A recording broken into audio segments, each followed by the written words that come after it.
Oi, turma. Sejam bem-vindos à disciplina de filosofia. Eu vou entrar no material de apoio que vocês têm ali no portal de vocês e vou compartilhar com vocês. Vamos lá, então, para a nossa aula. Então, vamos começar com o racionalismo.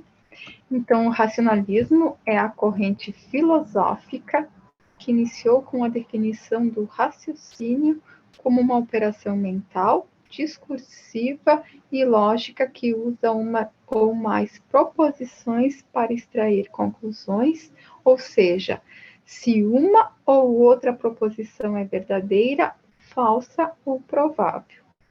Essa era a ideia central comum ao conjunto de doutrinas conhecidas tradicionalmente como racionalismo. O racionalismo é, em parte, a base da filosofia, ao priorizar a razão como o caminho para se alcançar a verdade. Mas então, o que é ser racional?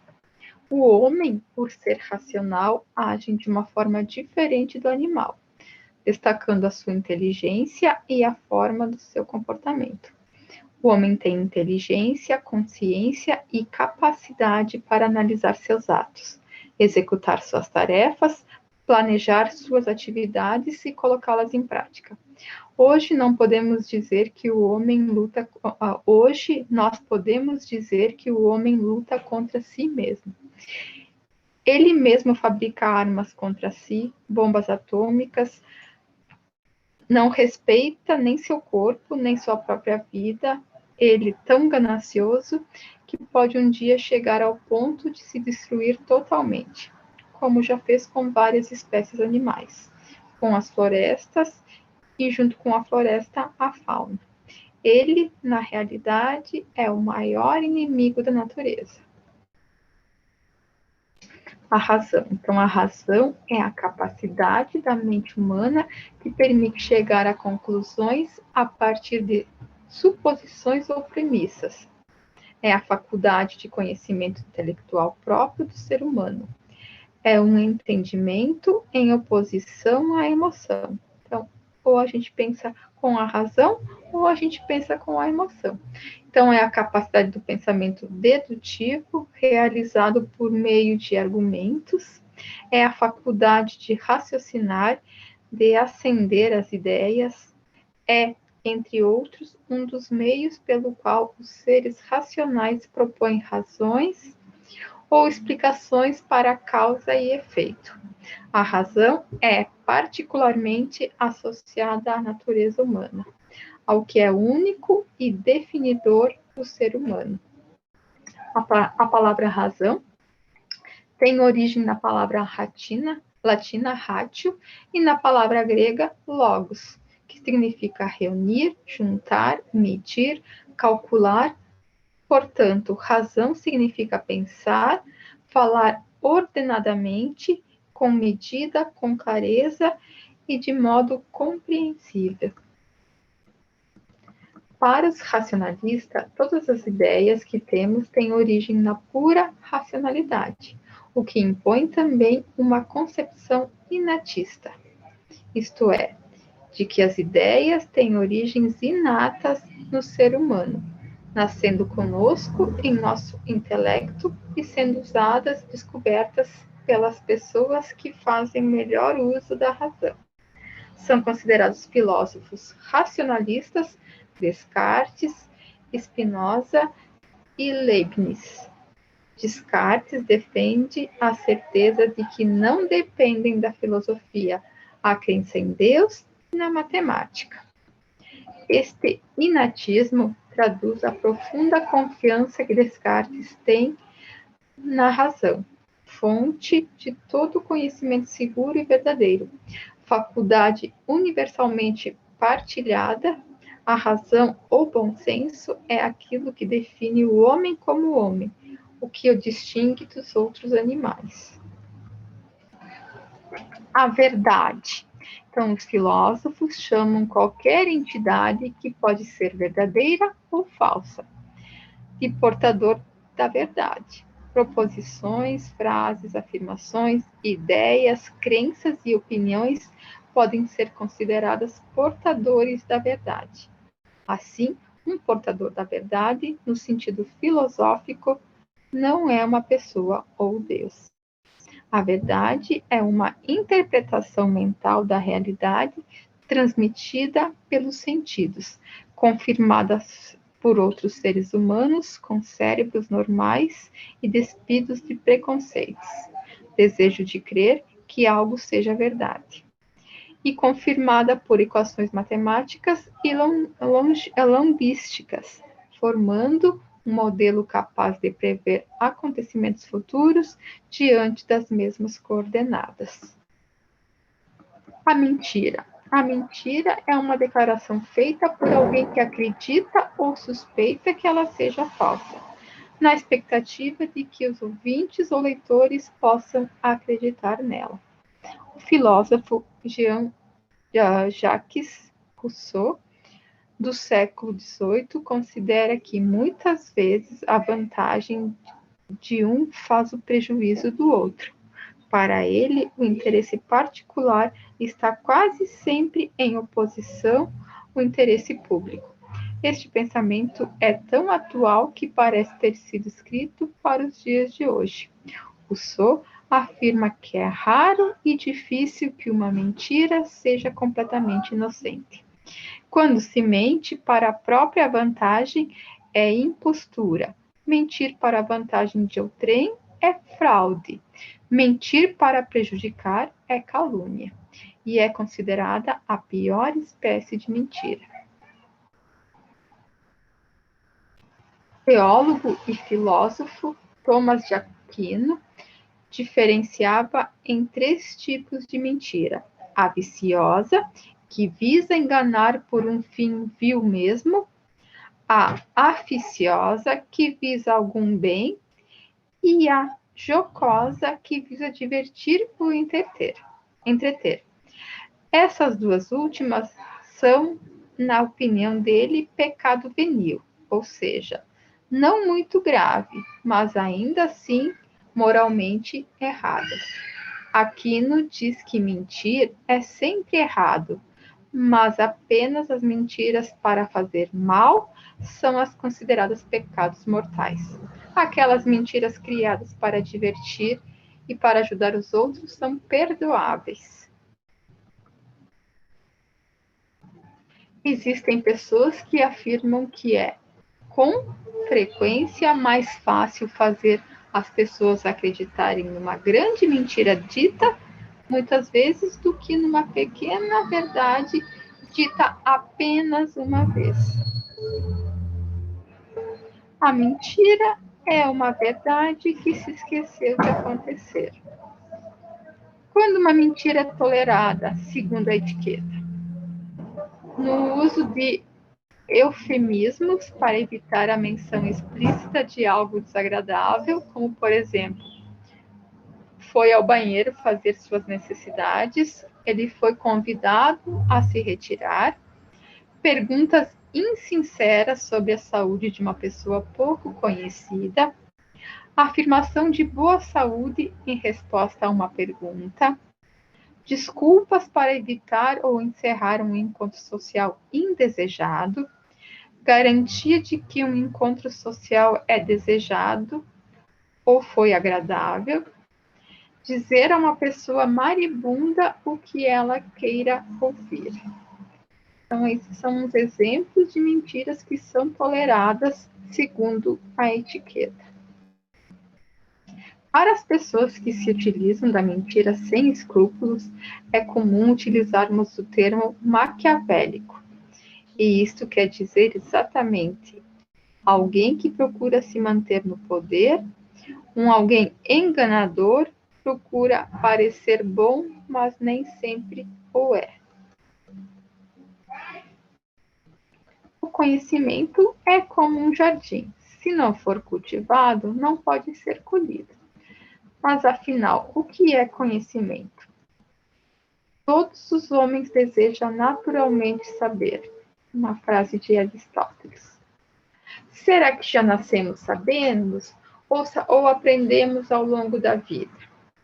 esta é uma questão que muito se discute na filosofia. Será que ao nascermos já temos algum conhecimento? Ou somos uma tábua rasa? Uma folha em branco, como dizia Aristóteles? Ou será que tudo o que sabemos é fruto da experiência do dia a dia?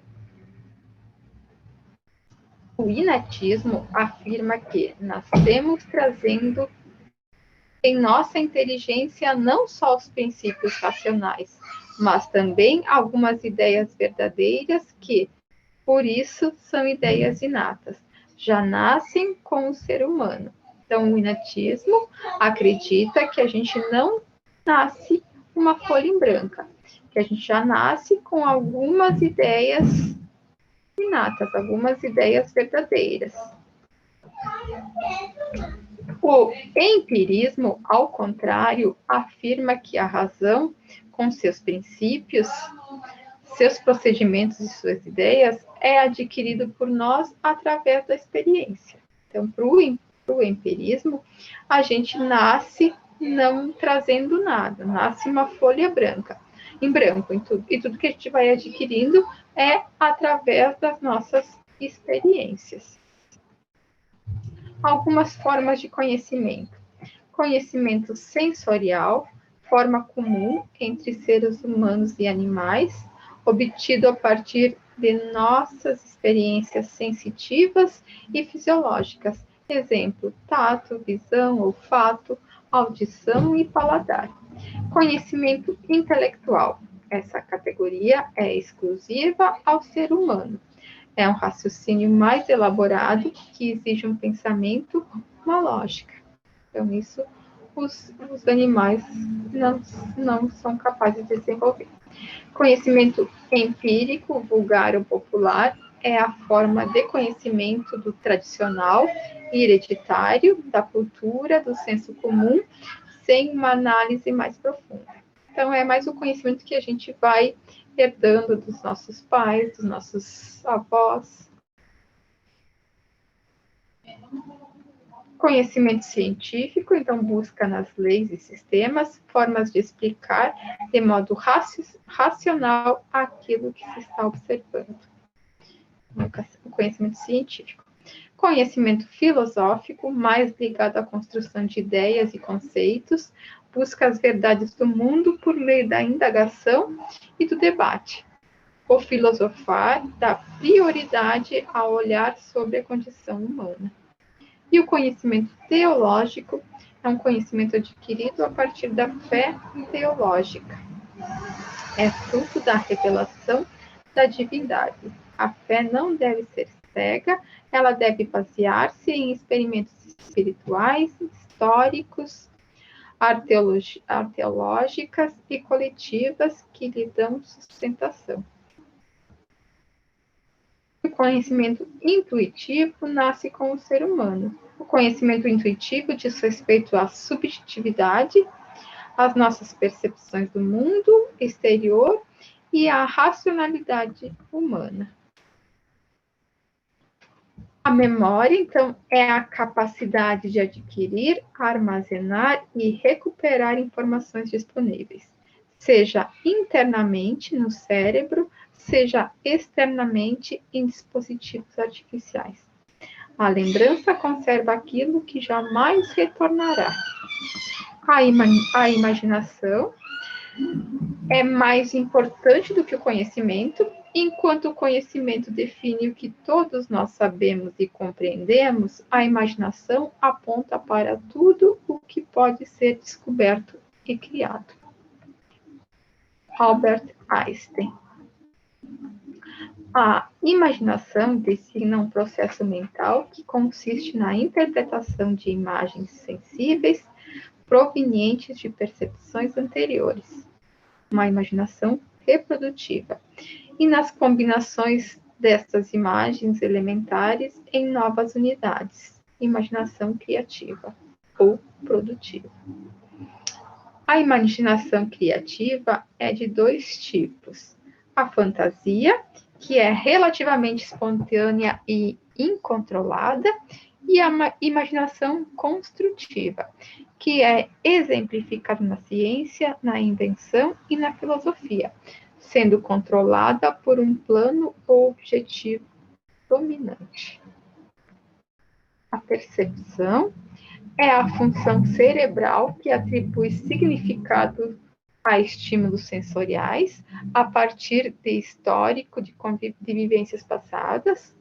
Através da percepção, um indivíduo organiza e interpreta suas impressões sensoriais para atribuir significado ao seu meio. Consiste na aquisição, interpretação, seleção e organização das informações obtidas pelos sentidos. Então, aqui a gente tem algumas percepções. Então, ó, se a gente for visualizar aqui, tem várias percepções.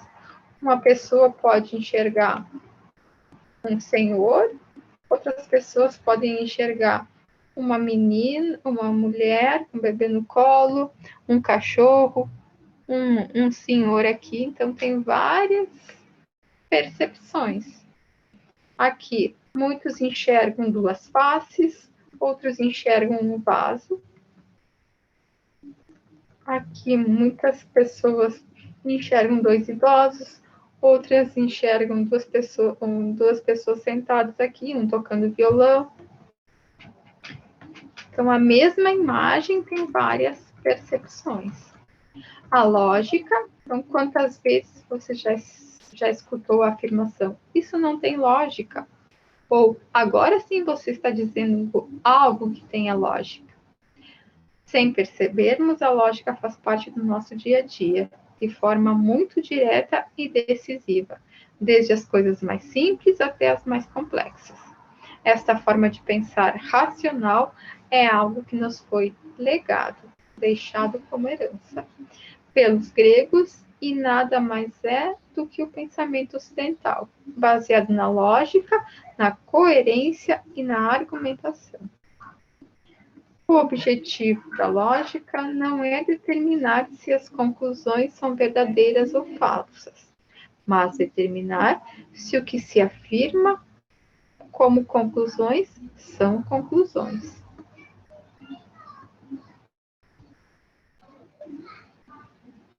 Então, aqui tem um teste. Preste sua atenção e seu raciocínio lógico. Então, espero que tentam fazer. Ó.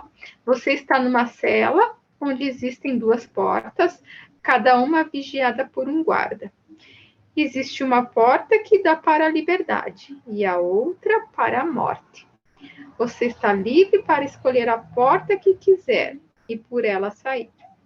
Poderá fazer apenas uma pergunta a um dos dois guardas que vigiam as portas. Um dos guardas sempre fala a verdade e o outro sempre mente.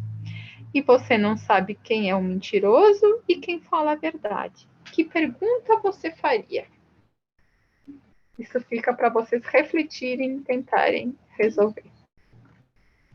Filosofia medieval. Então, é a forma como denominamos a filosofia que aconteceu na Europa entre os séculos 5 e 15, no que historicamente é conhecido como a Idade Média, por isso que ela é chamada de medieval, para fazer alusão à época em que ela aconteceu. Uma grande característica deste período é a interferência da Igreja Católica em todas as áreas do conhecimento.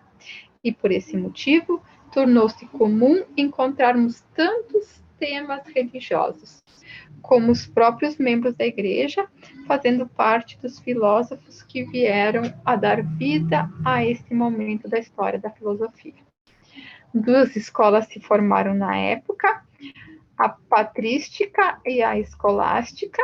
Então, a patrística do século I ao século VII, depois de Cristo, nome dado à filosofia cristã elaborada pelos primeiros padres da Igreja, consistia na elaboração doutrinal das verdades da fé do cristianismo e na sua defesa contra os ataques dos pagãos e heredes. Principal filósofo, o Santo Agostinho.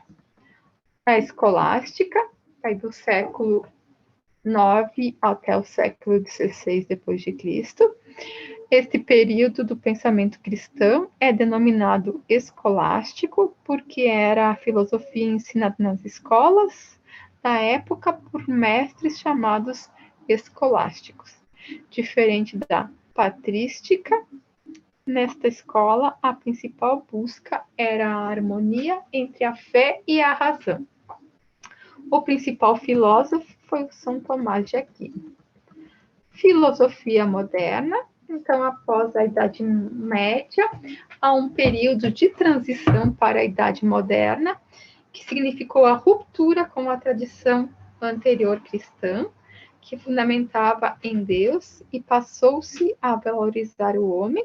Então, até então, era só valorizado Deus, Deus era centro de tudo. A partir da filosofia moderna, passou-se a valorizar mais o homem. É o período chamado de humanismo renascentista, então, um período das artes plásticas, valorização do homem, liberdade e criatividade. É o momento em que se rompe com a visão sagrada e teológica na arte, no pensamento, na política e na literatura. Os pensadores desse período passam a valorizar o saber dos gregos antigos, valoriza-se o homem e rompe-se com o pensamento teocêntrico, que considera Deus como o centro de tudo. A Idade Moderna traz a proposta de uma nova ordem e visão de mundo, rejeitando a autoridade imposta pelos costumes e pela hierarquia da nobreza e igreja, em favor da recuperação do que há de virtuoso, intuitivo e espontâneo na natureza humana. Surge um novo estilo com uma nova temática. Então, essa foi a nossa aula de filosofia. Boa semana de estudos e a gente se encontra nas próximas disciplinas. Beijos, até!